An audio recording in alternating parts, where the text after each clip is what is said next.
All right, we're going to try this out. We're posting this on homework now for Aaron, who's a bit under the weather today. This is my co-host, Meredith. Meredith, want to say hi? Hello, Erin. All right, hopefully this is working. Today we're talking about identity properties, and Meredith's helping me along here. We have 6 properties that we'll talk about, and we'll be using these for doing some proofs and simplifying expressions using logic. So let's start with this guy, number 1, Q or not Q. You can put any proposition there, might be P or not P.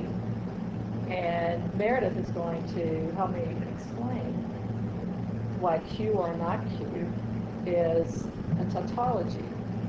Use that looks like an A, but it's not. That's lowercase t.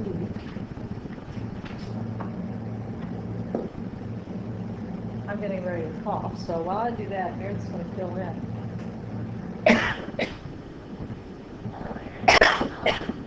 So, tautology is something that always true. Just kidding. A tautology is something always true. So we use the lowercase t. Which is why the T is also stands for true. And because Q or not Q is always going to be true. Yeah, there you go. All right. So Q or not Q. Let's say that Q is true, then not Q is false. We got true or false. That's going to give us a true. If Q is false, then we've got false or true, which also gives us true. So regardless of the value of the proposition, whether it's true or false, Q or not Q, always gives us a true value in the truth table, always. So that's an example of a tautology, Q or not Q. Same reasoning here for number 2.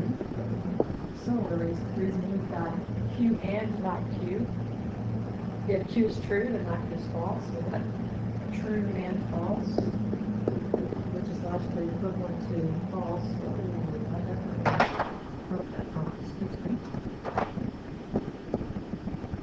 And if Q is false, not Q is true, so we've got false and true, which is also false. So in either case, we wind up with the value of false for Q and not Q.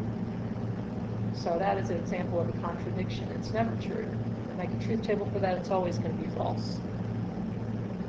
All right, next we've got a proposition P. If we and that was true, let's say that P is true. We'll be anding true and true, and that gives us the value of true over here. If P is false, we're anding false and true, which gives us false. So in other words, whatever value P takes on, the expression P and T will have the same value as P. In other words, P and T is logically equivalent to just P. Next identity, P or F, where F is a contradiction. P is true. We got true or false, which gives us true. If P is false, we got false or false, which gives us false. So once again, whatever value P takes on, P or F takes on the same value of the truth table. So P or F is logically equivalent to P. Any questions so far, Meredith? You ready to explain to Aaron this next one? Not really.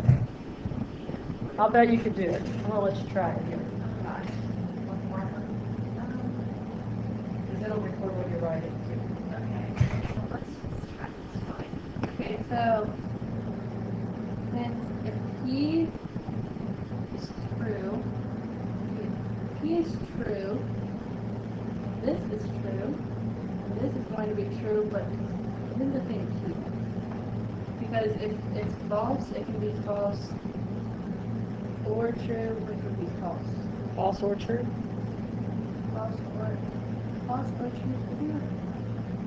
False or true is true. Oh gosh. Just kidding, Aaron. You're trying to convince yourself, I right? am trying to convince myself of the wrong thing. right, so P or, So- go ahead, I'm sorry. If this is true or true is going to be true. But if this is false, it's going to be false or true, which is still true.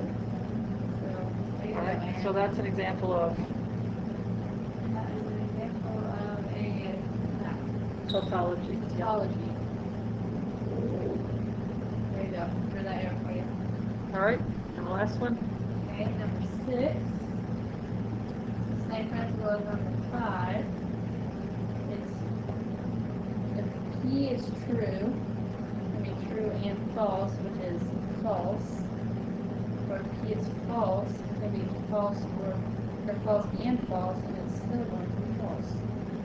So number 6 is an example of what? An example of a contradiction. Right. All right. There you go, Erin. Very good. Hope you enjoy that. I'm sure she will.